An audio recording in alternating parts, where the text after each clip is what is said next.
વડોદરા શહેરના વડોદરા મહાનગરપાલિકાના આરોગ્ય ફૂડ વિભાગ દ્વારા તહેવારોની સિઝન આવતા જ નામ માત્રની કામગીરી શરૂ કરવામાં આવે છે, જેનાથી જનતા પણ હવે પરેશાન થવા લાગી છે. જુઓ આ એક વિશેષ અહેવાલ. દર્શકો, વડોદરા મહાનગરપાલિકાની વધુ એક માહિતી આપને આપું છું અને આ માહિતી દરેક વ્યક્તિ માટે ખૂબ જ અગત્યની છે, કારણ કે દર વ્યક્તિ આજના આ માહોલના અંદર સૌથી વધારે બહારનું ખાય છે. દરેકના ઘરે શનિવારે રવિવારે ફેમિલી બહાર નીકળે છે અને સૌથી વધુ બહાર જમવા જાય છે અને તેમાં ખૂબ જ મોટી બીમારી થઈ રહી છે. અને આની જાણકારી પણ અમે કેટલાક જાણકાર ડૉક્ટરોથી લીધી અને જાતે તપાસ કરી છે. ત્યારબાદ જ મેં આપની સમક્ષ આ માહિતી આપી રહ્યો છું. વડોદરા મહાનગરપાલિકા જે આરોગ્ય વિભાગ છે, ફૂડ વિભાગ છે, જેને વડોદરાના સમગ્ર વિસ્તારના સમગ્ર જગ્યામાં જે રેસ્ટોરન્ટ છે, લારીઓ છે, ખાધા પદાર્થ, કોઈ ચીજ વસ્તુ કોઈ વેચી રહ્યા છે, તેની તપાસ કરવાની કામગીરી રાજ્ય સરકારે આપી છે. અને આ તપાસ કરવાની કામગીરી છેલ્લા ઘણા વર્ષોથી ચાલે છે.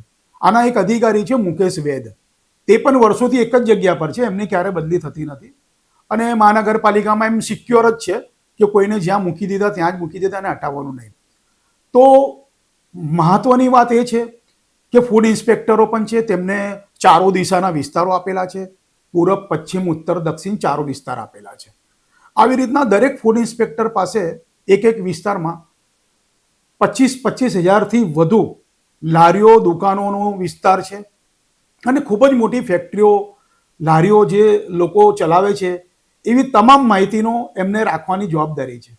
પણ થાય છે શું કે દર તહેવાર આવે છે, ઉત્તરાયણ આવે, દિવાળી આવે, નવરાત્રિ આવે, ગણપતિ આવે કે હોળી આવે, દરેક તહેવારમાં ફૂડ વિભાગના આરોગ્યના ફૂડ ઇન્સ્પેક્ટરો વડોદરા શહેરની જનતાને સારું બતાડવા માટે કે અમે ખૂબ જ સારી કામગીરી કરી રહ્યા છે, આ કામગીરી માટે એ લોકો નીકળે છે દુકાનો, લારીઓ, રેસ્ટોરન્ટો પરથી જે નક્કી કરેલી છે, જે નક્કી નથી કરેલી ત્યાં એમનું હિસાબ છે, જે નક્કી કરેલી છે તે બતાડવા માટેની છે કે ભાઈ અમે આ ચેકિંગ કરીએ. એ લોકો સેમ્પલ લે, સેમ્પલ લીધા પછી એ સેમ્પલો ટેસ્ટિંગમાં જાય. સેમ્પલ ટેસ્ટિંગમાં ગયા પછી પહેલાં તો ક્યારે બી કોઈ દુકાન કે રેસ્ટોરન્ટનું જ્યાંનું સેમ્પલ લીધું છે અને આ સેમ્પલ અનસેફ છે, ખાવા લાયક છે કે નથી, ફેલ થઈ ગયું છે, તેની માહિતી પણ આપવામાં નથી આવતી. માત્ર કટિબંધ સાપ્તાહિક ન્યૂઝપેપરે સતત મહાનગરપાલિકાના આરોગ્ય ફૂડ વિભાગની માહિતી છાપી, અધિકારીઓની માહિતીઓ સતત છાપી અને એમને ઉજાગર કર્યા. ત્યારબાદ હવે આરોગ્ય વિભાગ માહિતી જાહેર કરે છે. જે સેમ્પલ લે છે અને અનસેફ આવે છે, તે સેમ્પલોના, દુકાનોના, રેસ્ટોરન્ટ ક્યાંથી લીધા અને શું થયું એના નામો પણ જાહેર કરે છે. પણ આ જાહેર કરવાથી માત્ર કામ પૂરતું નહીં થઈ જતું.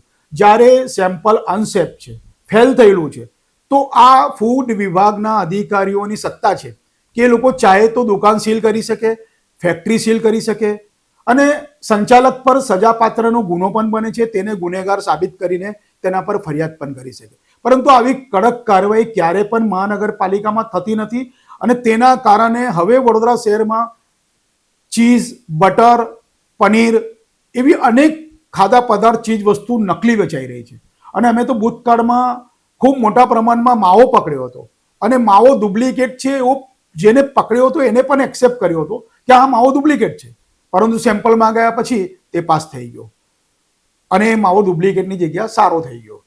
તો આ મારા મહાનગરપાલિકામાં ખૂબ જ મોટો ભ્રષ્ટાચાર ચાલી રહ્યો છે, જેના પર માત્ર જનતા એટલું જ કરી શકે છે કે બહારનું ખાવાનું ઓછું કરી શકે તો સારું છે. અને એમને લાગે છે કે કોઈ વસ્તુ નકલી છે, ખરાબ લાગે છે, એનું ટેસ્ટ ખરાબ લાગે છે, તો મહાનગરપાલિકાનો ફૂડ વિભાગ છે તેમાં ફરિયાદ નોંધાવો. અધિકારી ફૂડ ઇન્સ્પેક્ટરોને પણ જાગૃત કરો અને ના સાંભળે તો મ્યુનિસિપલ કમિશનર સુધી રજૂઆત કરો.